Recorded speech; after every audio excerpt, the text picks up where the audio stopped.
Hi, Libra. Welcome to Pandora Astrology's monthly horoscope for December of 2021. We are the astrologers of Pandora Astrology. I'm Jamie Kale Miller. I'm here in Berkeley, California. And I'm Julia Mijas in San Francisco.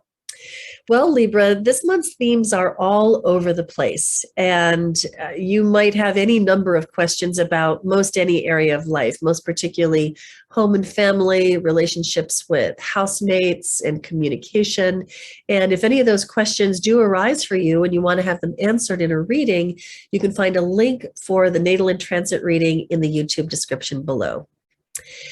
Well, Libra, Saturn and Uranus have been traveling in a square all year. And Saturn is in your fifth house right here, the house of fun and play and pleasure, also creativity and self-expression and self-discovery. Saturn's on a 2 to 3 year journey to bring you discipline in this area, which is an interesting thought. How do you experience discipline and structure in the area of fun and entertainment? Well, maybe by trimming down the amount of fun that you have, or taking your fun or your creativity more seriously. So Saturn's been pressing for that. And meanwhile, Uranus is traveling along through your eighth house, which has to do with sharing and intimacy, your connections with other people and entities that you share with, physically, emotionally, or financially. So this is a very intimate realm, and Uranus likes to shake things up. So Uranus has been introducing the unexpected, possibly regarding your investments, whether financial or emotional. So these two have been in a square this year. I like to think of it really as a form of ping pong, where Saturn says, get serious, and Uranus says, bust out. And so, quite a dilemma. And if you have anything in your chart that is anywhere from 6 to 13 degrees of a fixed sign, meaning Leo, Aquarius, Taurus, or Scorpio, then you've definitely been feeling this. You can find out more about it in our video about it in our December news playlist on our YouTube channel, Pandora Astrology. Well, I think that, Julia, you've got some news for the Libras of the world about Mercury, Mars, and Venus. What's that good stuff? Oh, there is some good stuff there, Libra. Well, I'll begin with Mercury. That's the planet of communication and mentation. And wherever we find Mercury that month is going to be where we expend most of our mental energy. So Mercury begins for you in the third house for the first 13 days of the month. And when Mercury is in the third house is it's a travel house, the house of short journeys. It can represent your brothers and sisters as well as your neighborhood.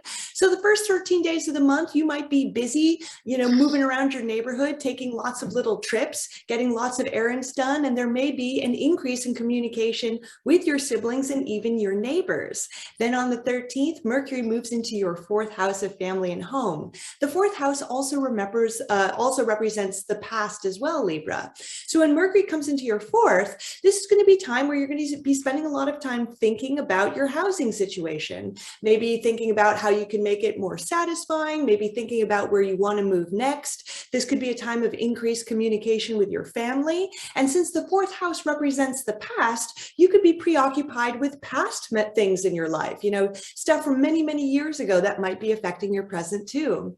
Then Mars, the planet of action and activity, starts the month in your second house of values and money. So when Mars is in this house, it can be a time where we feel very driven to increase our paycheck somehow. Maybe you want to expand business. Maybe you want to sell some of your possessions, but there can be this sense of kind of being driven to make more money. Mars in the second house, because Mars is a bit conflict prone, can also be a time of having to face conflicts over your values, whether they're family, religious, or political, or even having some flare-ups over money as well.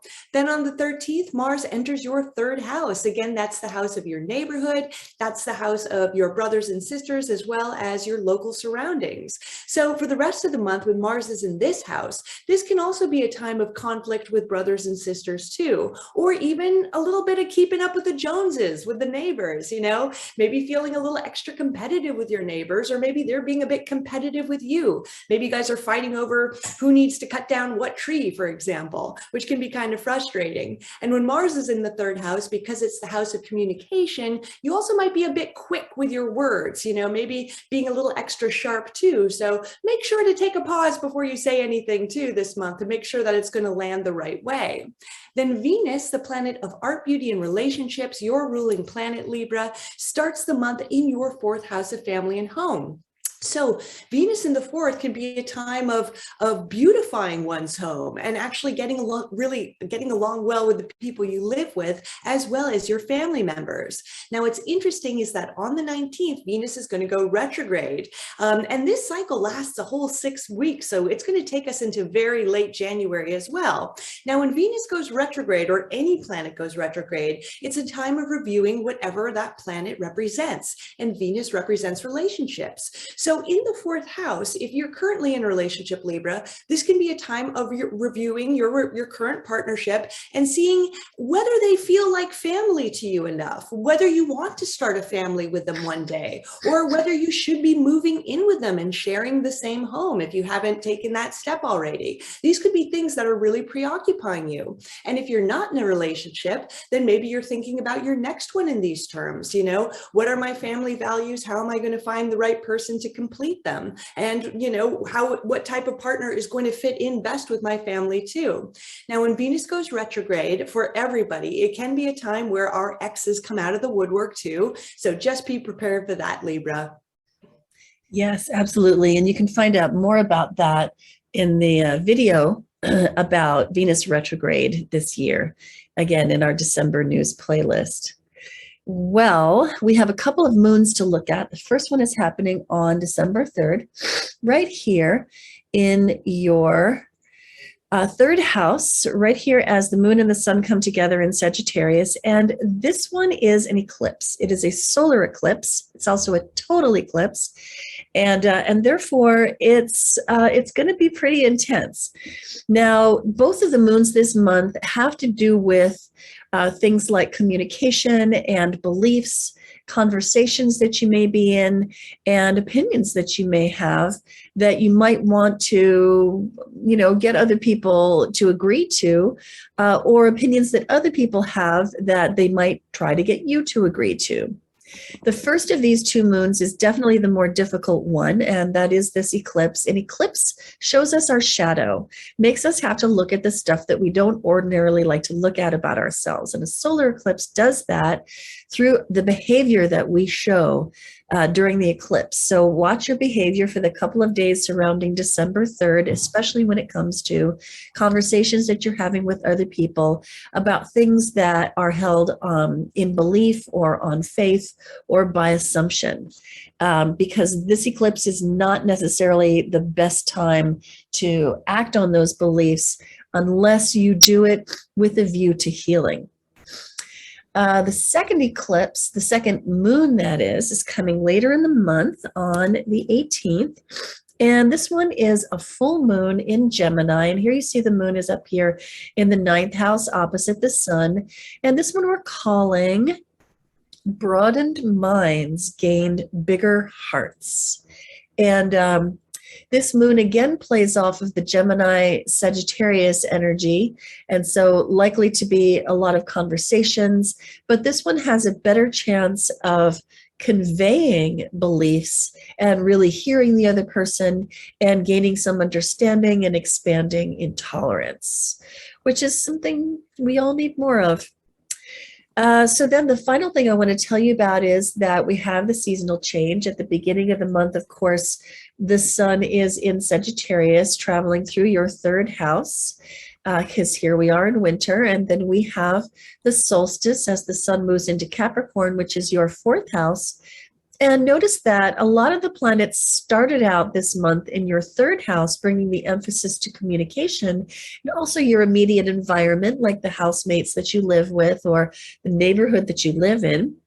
And then the attention ends up in the 4th house, which is home and family, domestic life, heritage, and roots. wherever the sun goes, it's good to shine the light of attention, to bring your high quality attention there. And so during the latter part of this month and going into next month, it's a really good idea to just snuggle up at home with the people that you care most about, and bring the light and the fire and the warmth of your good attention to those people and that environment, just to make it a much nicer nest for you for the rest of the winter. Well, that's what we have for you today, Libra. Hope you enjoyed it. You can find this video on our website, pandoraastrology.com, on the horoscopes page.